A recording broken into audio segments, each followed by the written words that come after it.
to this, we're right in the middle of nowhere.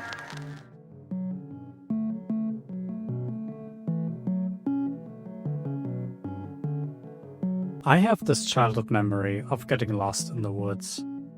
Trees everywhere, tall grass, the creeping sense that I'd gone too far, bugs hiding in the grass, my Bulbasaur almost fainting. Well, it wasn't the real woods, obviously. Just me, 6 or 7 years old, with my Game Boy Color, trying to find my way out of Viridian Forest. It's kind of stupid to even think about, but it somehow stuck with me all my life. There was no real danger, of course, no real forest. The game at this point isn't even hard, just like a hallway on a tiny map. There's not that many ways to get lost, even if you tried. But it felt like being lost to me as a child. This place felt massive. And that's something Pokémon captured better than almost any game I'd played at that age. It wasn't about the size of the map, it was about how small I felt in it. I didn't really understand how to play the game yet. I think it was the second game I ever played, to be honest. And just a few months later, I would have played that so much that I basically knew the whole map by heart anyway. But it really makes me nostalgic for those times. And nowadays, knowing how level design and game design works, there's not really any illusion that there's not just the intended way to go. So I really miss that moment of feeling lost in the wilderness in a game. And I think a lot of people do. So let's talk about it.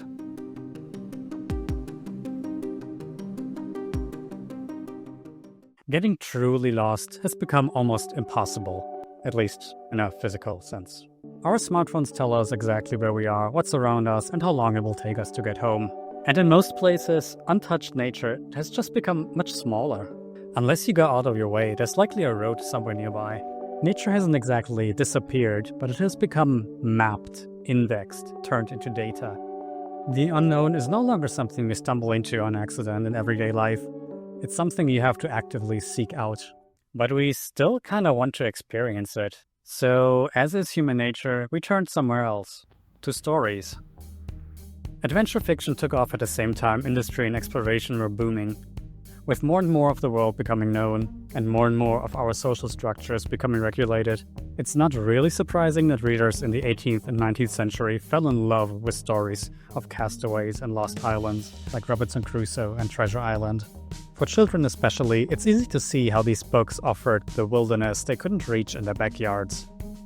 A shipwreck on a faraway island could do what life on a farm or in a city no longer could, drop you into the unknown. And while the topic changed, the idea stayed the same. Frontier stories of the American West carried the same promise. The wilderness was always just one valley further, one desert crossing away, and if the real frontier was vanishing more and more, books and stories could easily make up for that. Closer to the modern day, that impulse moved to comics, magazines, films. Many carried the same template. A young hero crossing into a space beyond the known, where danger waited to be explored and understood. I mean, we have Dorothy being brought from Kansas to Oz, Alice falling down the rabbit hole. Those children walking into the closet to see the lion Jesus? That's what happened, right? I haven't seen that one. And while I don't want to claim that there is a direct causation between all these things, there is definitely a pattern. When real forests and frontiers disappeared, we just replaced them with imaginary ones. Many video games follow the exact same script. They start you in a place of safety, for example, Pallet Town in Pokémon or Kokiri Forest in Zelda. These are spaces where nothing can really go wrong, where the world is still small and knowable. Then the game pushes you into the world, into the grass, into the woods, into some version of wilderness. You're underpowered, you don't know the rules yet, you level up, you survive a little longer, learn the patterns, the unknown becomes familiar. And then there's the next map, but the basic pattern just repeats and repeats. The wild is still there because we want to remind ourselves how it feels not to be in control. We don't have nature and wilderness just as a meaningless background. We recreate it as narrative. Especially in media aimed at younger audiences, the wild usually marks a threshold. It's the border between who we are and who we might become. The wild in children's stories isn't really that wild. You usually don't just get mauled by a tiger or die in a ditch. But narratively, the wild is more about organized unpredictability. It's an unsafe, safe space for self-exploration and the chance to be a hero. Let's go back to Dorothy, carried from Kansas into Oz. On paper, she travels into a fantastical land of witches and flying monkeys. But in practice, Oz isn't chaos. It's literally a single path to follow, the yellow brick road. Alice, who falls into Wonderland, finds a nonsense world at first, but Wonderland follows its own rhythms and non-logic. And being able to just push on in a world where you don't really get the rules is kind of the point of the story. To a child, adult rules don't have to make sense at first. Part of growing up is just endurance and learning. As another example, in Spirited Away, Chihiro's wilderness is technically civilization, but again, it's a place of unfamiliar rules. The bathhouse is a place of labor, hierarchy, and a lot of weirdness. It looks strange, but there's clearly a structure behind all of that. Chihiro doesn't conquer monsters. She learns how to adapt, negotiate, and work inside the system. And, of course, there's Ash Ketchum from Pokémon. Another kid from a small town, craving to explore the world. And famously, in the very first episode, he has a horrible time, almost drowning, being killed by birds, before he even has begun his journey. But he finds his way by literally taming the wilderness, not necessarily through strength, survival skills, or intellect, but with the help of technology, a Pokédex that explains, and Pokéballs that tame. So you might be wondering, do these examples really fit the wilderness idea? But I wanted to point these out as an example for the overarching structure that I mentioned. Wilderness being less about nature and more about the feeling of being lost in an unfamiliar setting, but learning how to overcome that. The worlds are designed to teach, to shape, to move the hero from innocence to experience, from somewhat bratty children to more reflected, capable versions of themselves. And it is really convenient that wilderness allows them to do that, isn't it? But that's kind of what I want to talk about here. It is convenient, it is a story, it is fiction, it is constructed for a specific purpose. Just like Pokémon creates its forests and caves with the player in mind, Oz, Wonderland, and the bathhouse are all staged for the protagonist. So the question is, what does it mean when wilderness becomes something that we design? Who needs a map when all we have to do is cut through the woods until we run into the road? So how do you design wilderness, which, by definition, is kind of the opposite of design, outside of human intention, outside of structure? But putting wilderness in opposition to civilization might be the wrong move in the first place. Environmental historian William Cronin argued that wilderness has never been a purely natural category. It has always been a cultural story, a place we sometimes imagine as pure, untouched, even sacred, and other times as wild and unforgiving. But there's always some sort of purpose to its depiction. Instead of being the one place that stands apart from humanity, Cronin writes, wilderness is a human creation. The creation of very particular human cultures at very particular moments in human history.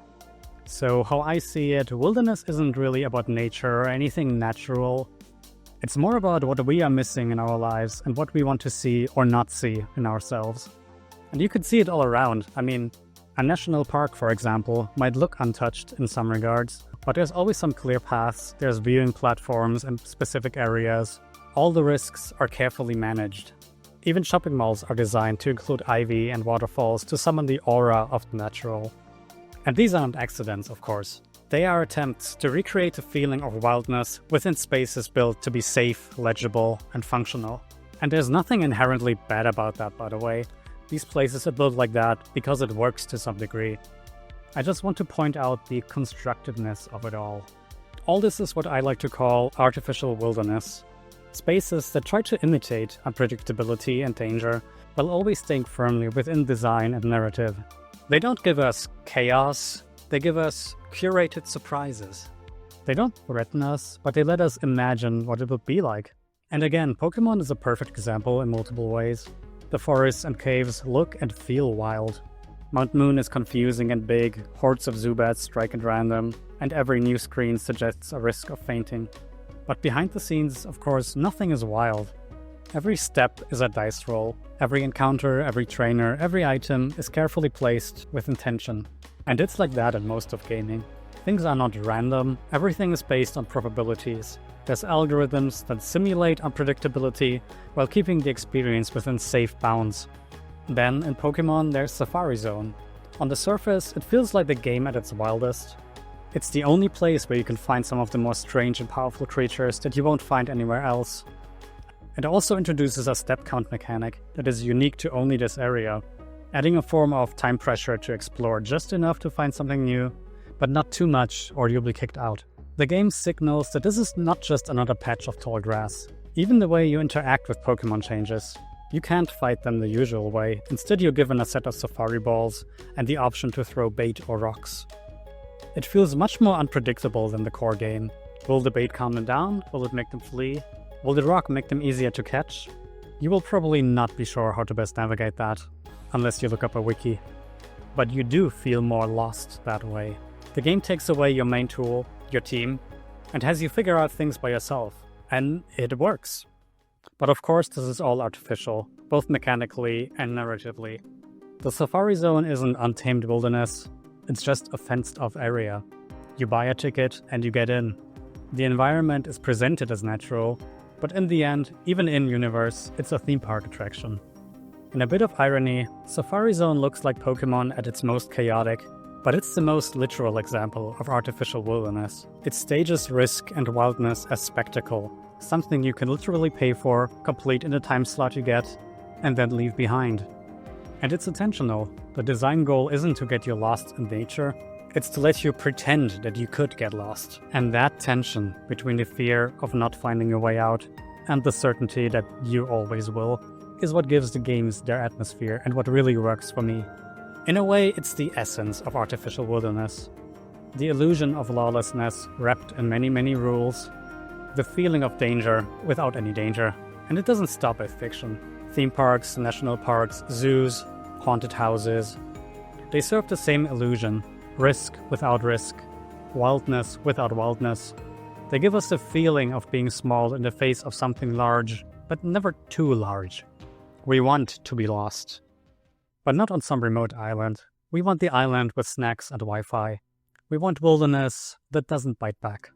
Just because we're a little lost doesn't mean I have to stop catching all the Pokémon I can, does it? Humans are very good at giving things function and adding a little story to everything. We are obsessed with stories. We don't just walk anymore, it's a mental health walk. We're counting steps on a fitness app.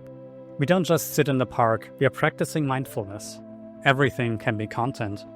A vacation, an Instagram post. Lunch, Instagram.